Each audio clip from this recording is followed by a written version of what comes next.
Hello, I'm Craig Constantine. And hey, I'm Joe Wehbe. Nice to be here.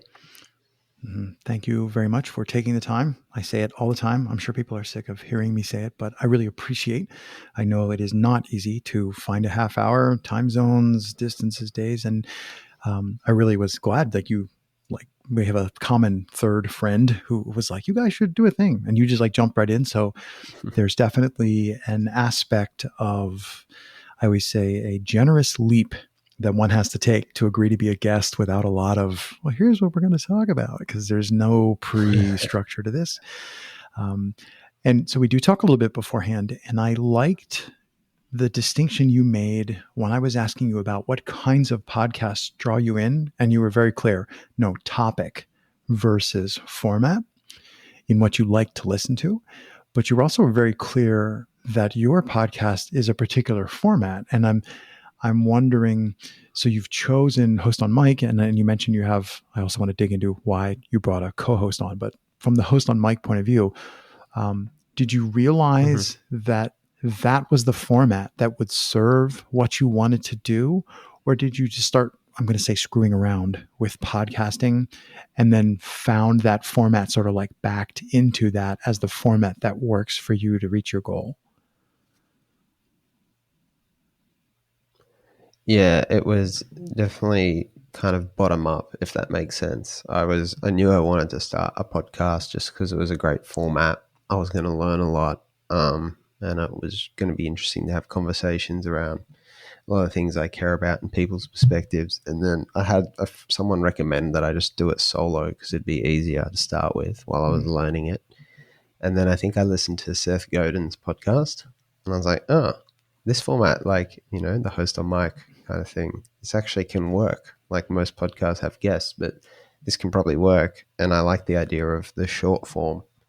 So all of mine are like normally somewhere between 5 and 15 minutes, and they're all just, very, very bite sized. And I thought, oh, that's actually interesting because that would be a bit different and that would be smaller. So it's like a lower barrier to entry than like listening to a 1 hour episode of something, Hmm. which I love long form podcasts too, but then also um, it's great to like meet people at a smaller step.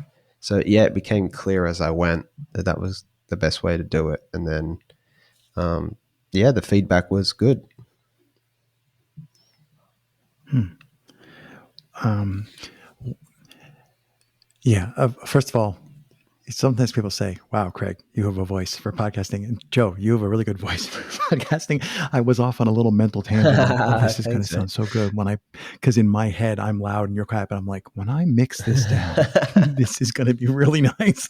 So I was a little bit geeking out, but I was listening, Yeah, and I yeah, think you're like spot on with the short format.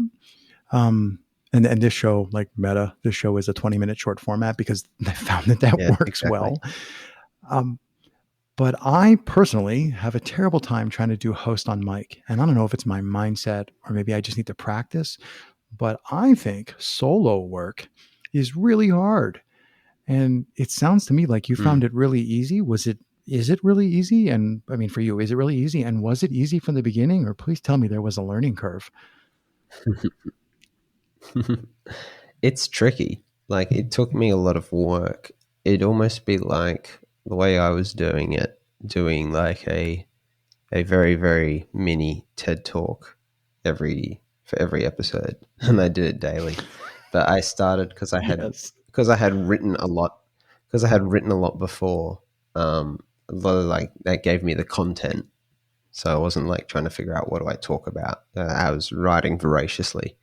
So I had a lot of the content, Mm, and then so a lot of the time it's me reading it, or and reading and then reflecting on the piece, or I just moved away from that and started. So I had to prepare a fair bit beforehand, but I just got into the routine of really bulleting out that preparation. So I'd dot point out an episode, have the Word document, a Google Doc open on a second screen or whatever, so I could glance at it.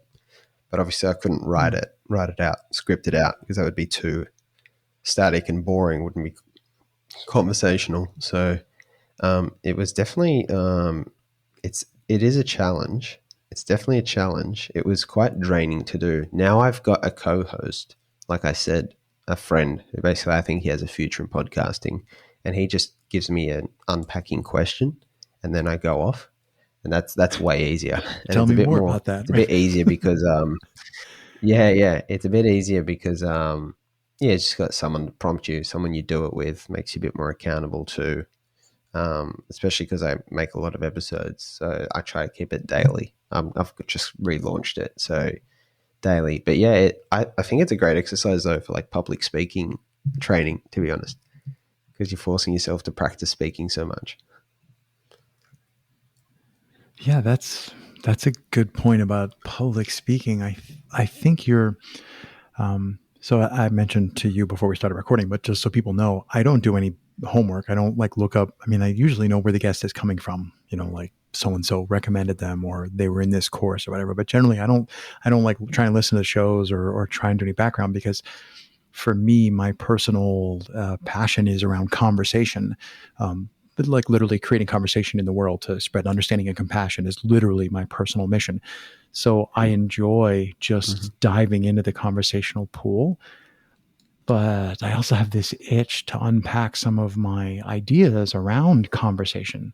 And I'm like, I don't want to teach. I don't want to like try and make a course, but all of a sudden I'm thinking, yeah, maybe I should just I don't need another project, but maybe I should take the time to unpack my thoughts in a podcast about the material. And because I was when you started talking about reading a piece and then reflecting on the piece, my first thought is if I write something, I know what happens when I try and read it. It's the wrong voice, like the writing voice is the wrong voice. Mm-hmm. And Mm-hmm. I'm Yeah. wondering about how much how I'm wondering about the effort it takes to reflect. Like if you read it, that's like a wonderful way to refresh it in your memory and you have it in front of you. And now the people have heard it that are listening. But how much effort does it take to like in real time grab your thoughts that are reflection, grab your thoughts out of some notes that you made in advance and try and like bring that together into coherent, sentences? Like, is that something that you gathered learned to do pretty Mm. easily, or is that's always, yeah, when you're done, you're tired and you're sweating, or like, how does that really work? It was almost like it was doing it in the podcast was almost like the second draft or the second version of something I'd written because I was able to actually look at it and go, oh, I know an even better way of maybe trying to explain that. And then weaving more stories or anecdotes in because it's all like philosophical ideas or ideas about learning and ability and unpacking that. So it's sometimes it's a lot of stuff that's normally very intangible to people. And so I like the challenge of how do I try and make this like crystal clear so that there's no doubt about this concept. And it didn't really take me that long. It was very interesting to do. It was just a nice remembering, like, oh, this is actually decent stuff. Like I've forgotten a lot of the things I've. When you write so much, you kind of forget what's there. So it's good to actually give yourself the reminder. Though I think, to your point, depending on the purpose, you could draw that out more. But I just think that I think of it also as building on top of.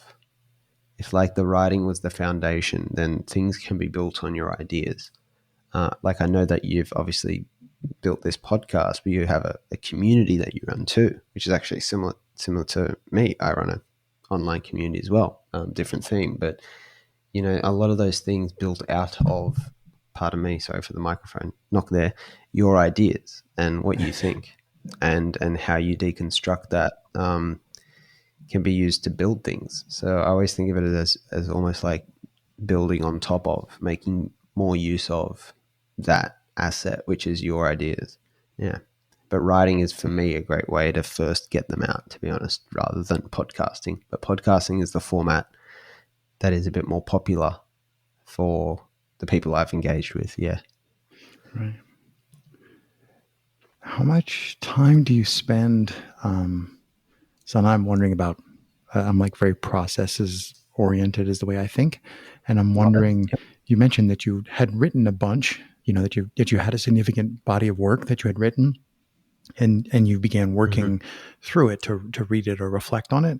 And I'm wondering, like, are you continuing to write? Because now we're talking about how did you use what you've written in the podcast, but are you finding that the podcast is helping you continue to write new stuff, or are you refining the older pieces and making them better, or like how is the process carrying forward from podcasting?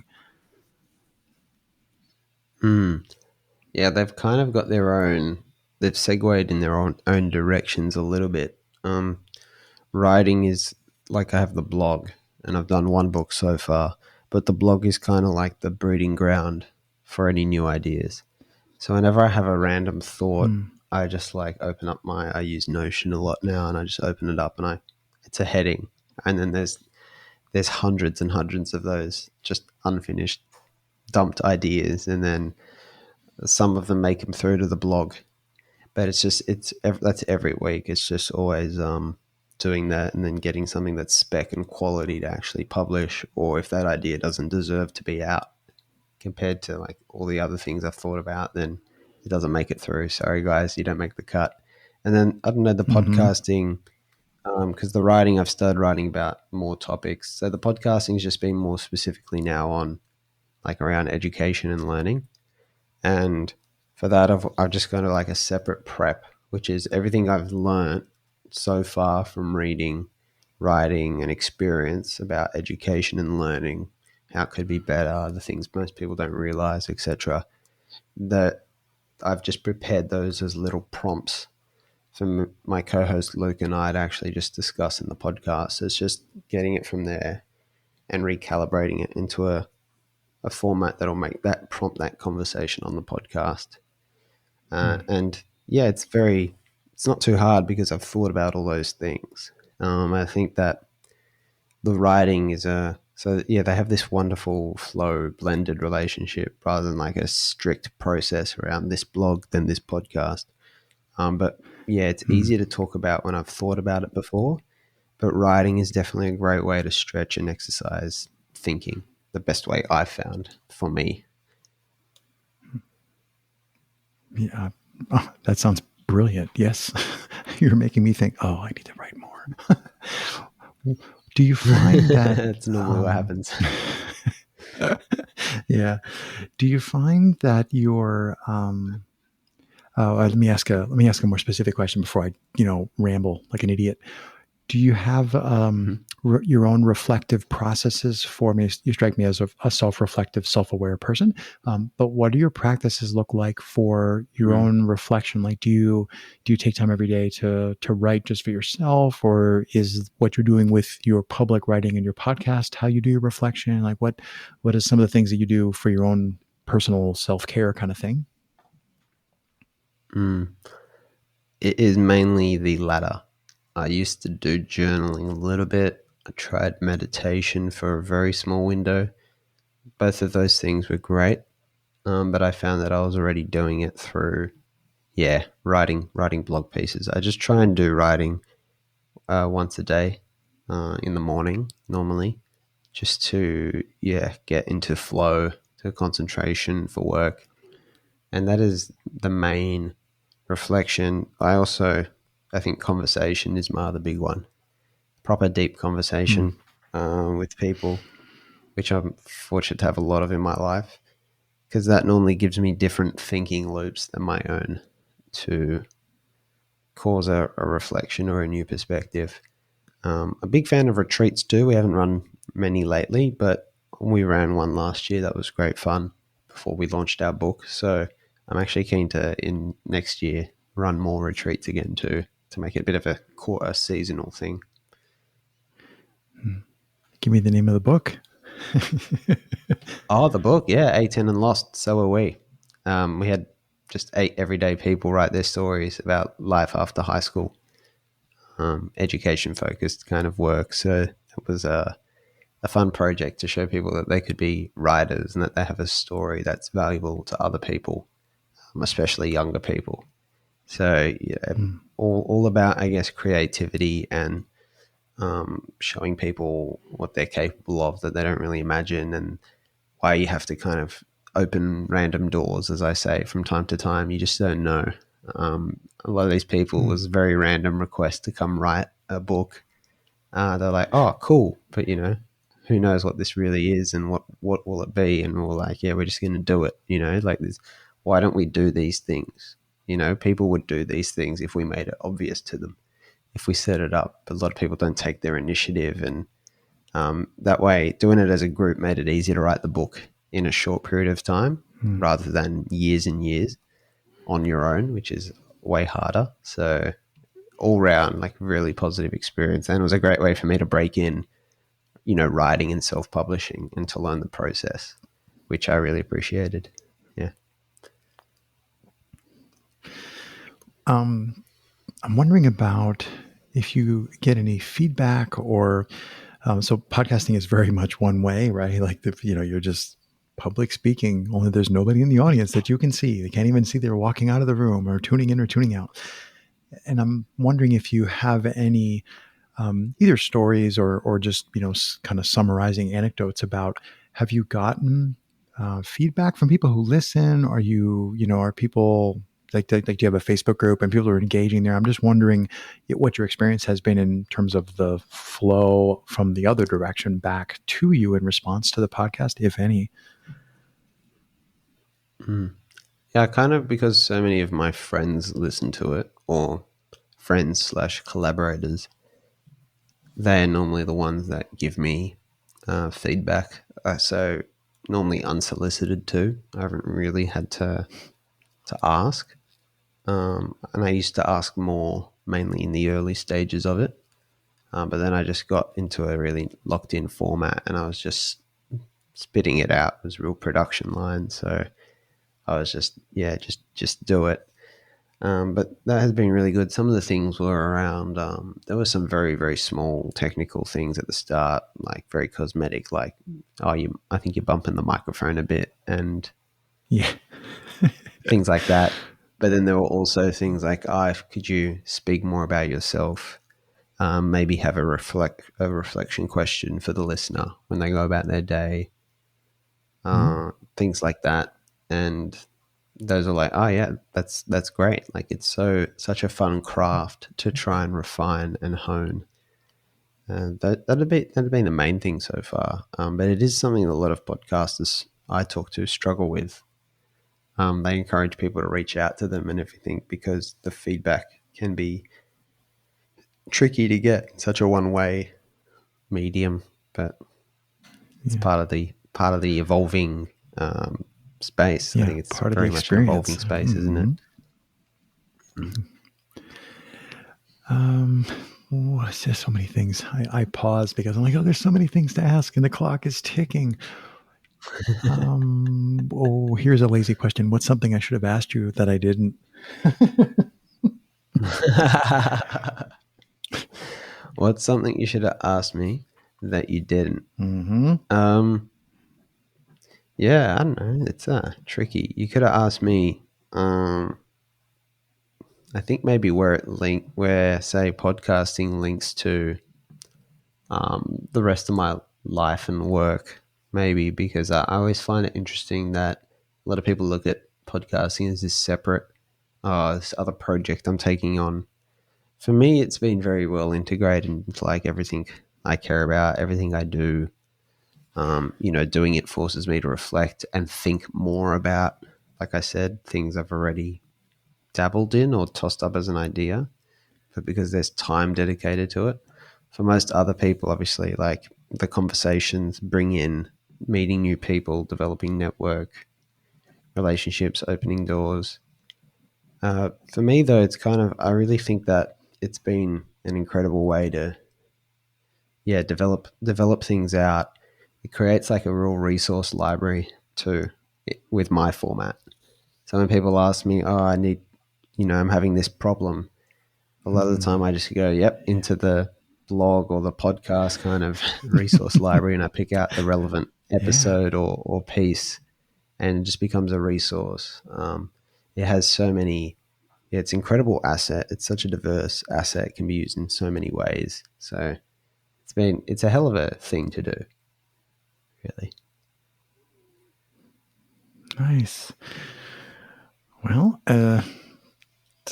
I, as much as I always hate to say it every time, I think that's a great place to stop. I think that's a really good question that I should have asked. Yes. And thank you for asking and answering it. Joe, it's a distinct pleasure to meet you, to have a little single serving Likewise. size conversation. And I hope we get a chance to talk again in the future. Thanks for taking the time. Likewise, Craig. Thank you very much.